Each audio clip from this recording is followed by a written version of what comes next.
आज आप लोग दसम वर्ग में प्रवेश करने के साथ साथ संस्कृत का हिंदी संस्कृत व्याकरण पढ़ रहे थे, जिसमें कि संधि का प्रारंभ किए थे। चलिए, तो आप लोग को बिहार बोर्ड परीक्षा समाप्त हो गया है, उसकी भी शुभकामना सबको दे देता हूं। और आप लोग अब जो हो 24 का बैच मैट्रिक बोर्ड परीक्षार्थी रहोगे, ठीक है। तो आप लोग संस्कृत पढ़ रहे थे, व्याकरण पढ़ रहे थे, उसमें से संधि पढ़े थे। तो संधि का कुछ अंश जो पढ़ चुके हैं, फिर से कुछ जो नए हैं उसके लेकर के हम जानकारी देना चाहते हैं कि संधि क्या है। क्या है संधि?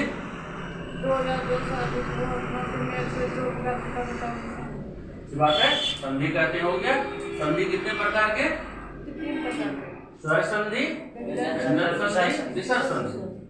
फिर स्वर संधि के पांच भेद: दीर्घ संधि, गुण संधि, दीर्घ संधि, व्यंजन संधि, आदि संधि। और व्यंजन संधि के कुछ सूत्र है, 10 से 11 पाठ करके सूत्र में टूटता बनता है। अब विसर्ग संधि भी उस सूत्र में टूटता बनता है।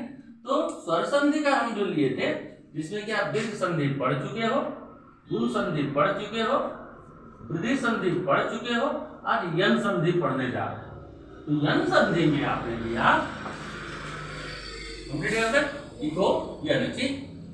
हर्ष या दीर्घ, जिसमें कि हर्षहि, हर्षहु, री, लिरी के परे कोई दूसरा स्वर वर्ण या स्वर हो, वर्ण कहे न कहे, स्वर जब लिखे तो वर्ण ही होगा हो, तो क्रमशः हर्षहि और हर्षहि के साथ दीर्घ भी होता है, यो बदल जाएगा।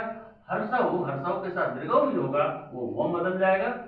री, री के साथ री भी होता है, तो रो हलन, तो ये बदल जाएगा। हलन में अंधेरी ही जो हलन हो जाता है, कोई अन्य स्वर वर्ण उसके साथ रहेगा। यानी आप अच्छी तरह समझ लो। फिर से ये इतना समय हो गया। अगर आप विस्तार करना चाहोगे, विस्तारित रूप से ले जाएंगे। हर्षहि, दीर्घई के बाद इन दोनों को छोड़कर अन्य स्वर वर्ण रहे तो हर्षहि या दीर्घई का यो हलन हो जाता है। उसी प्रकार से हर्षहु, दीर्घऊ के बाद इन दोनों को छोड़कर अन्य स्वर वर्ण रहे तो हर्षहु और दीर्घऊ का वो हलन हो जाता है। अर्थात फिर क्या लिखा हूं? री, री के बाद इन दोनों को छोड़कर, ये जब जिसको ले रहे हैं उसको छोड़कर अन्य स्वर वर्ण बनता है। मेरे पास 11, तो दो इसको ले लीजिए, उनमें से 11 में से कोई इसके साथ जुटेगा तो क्या हो जाएगा? नहीं तो री या